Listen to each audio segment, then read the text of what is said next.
ఎన్టీఆర్ జిల్లా నందిగామ మండలం ఐతవరం హైవేపై వరదలో అధిక సంఖ్యలో కార్లు కొట్టుకుపోయాయి.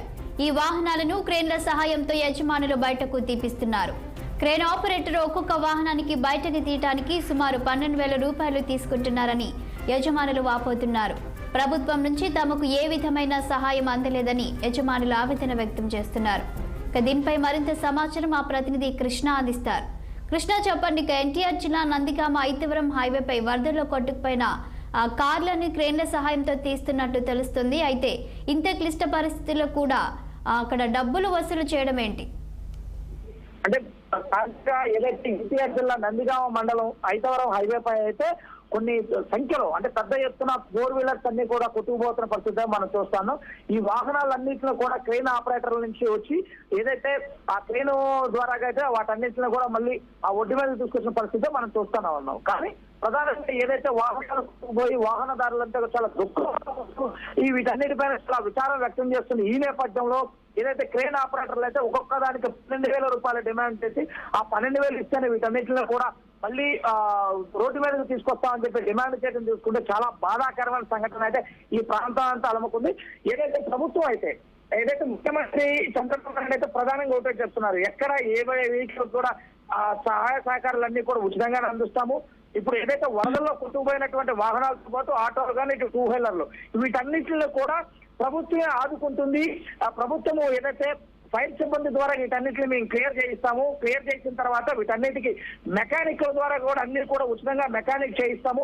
ఏదైతే ఒకవేళ ఇన్సూరెన్స్ అవసరం అయితే ఇన్సూరెన్స్ కూడా వచ్చే విధంగా నేను చేస్తానని చెప్పేసి మరి 2 రోజుల్లో ఇన్సూరెన్స్ అధికారులందరితో కూడా నేను మాట్లాడుతున్నానని చెప్పేసి కూడా ముఖ్యమంత్రి భరోసా ఇస్తున్న ఈ నేపథ్యంలో తీసుకుంటే కొంతమంది క్రేన్ ఆపరేటర్లు అయితే ఏదైతే ఈ యొక్క బాధితుల యొక్క సహాయ సహకారాలని అలుసుగా తీసుకొని 12,000 రూపాయల యొక్క డిమాండ్ చేయడం చూసుకున్నట్లయితే దీనిపైన అధికారులు కూడా ఇప్పటికే అయితే హెచ్చరికలు జారీ చేస్తారు. చాలా తీవ్రమైన పరిణామాలు ఉంటాయని చెప్పేసి కూడా హెచ్చరికలు అయితే ఇస్తున్నట్లు మనకు ప్రధానంగా తెలుస్తుంది. చాలని అయితే కృష్ణ, ఒకవైపు కార్ల యజమానులు చెప్తున్నారు ఇంతవరకు ప్రభుత్వం నుంచి వారికి ఎలాంటి సహాయం అందలేదు అంటున్నారు. దీనిపై అధికారులు ఏమంటున్నారు?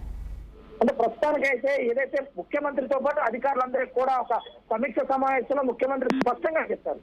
ఇప్పుడు ఏదైతే ఈ వచ్చిన వరదకి ఏదైతే నష్టం చేకూరిందో ఈ వాహనాలకి అన్నిటికి కూడా త్వరలోనే తప్పకుండా కూడా మేము న్యాయం చేస్తాము.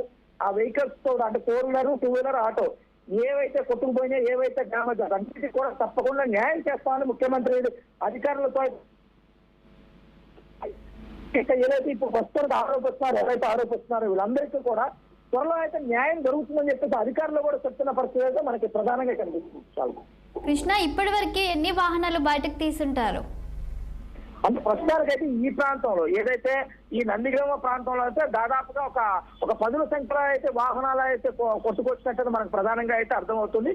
ప్రస్తుతానికి అధికారిక లెక్కల ప్రకారం ఎక్కడ ఎన్ని వాహనాలు దెబ్బతున్నాయి, ఎన్ని వాహనాలు నీటిలో కొట్టుకుపోయిన విషయంపై ఇంకా అధికారులు అయితే వీటిపైనటువంటి కొంచెం వరద తగ్గిన తర్వాత మాత్రం స్పష్టమైనటువంటి అవగాహన వస్తుంది. వీటన్నిటిపైన స్పష్టమైనటువంటి క్యాల్కులేషన్స్ వచ్చే సూచనలు అప్పుడు కానీ అన్ని విషయాలు మేము చెప్తామని చెప్పి అధికారులు చెప్తున్న పరిస్థితి అయితే మనకు ప్రస్తుతానికి కనిపిస్తుంది.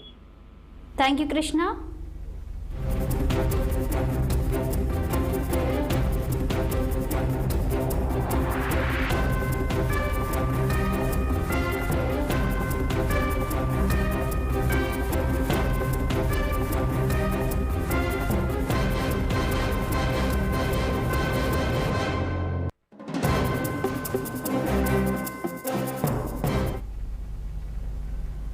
మినిస్టర్స్ క్వార్టర్స్ లో కాంగ్రెస్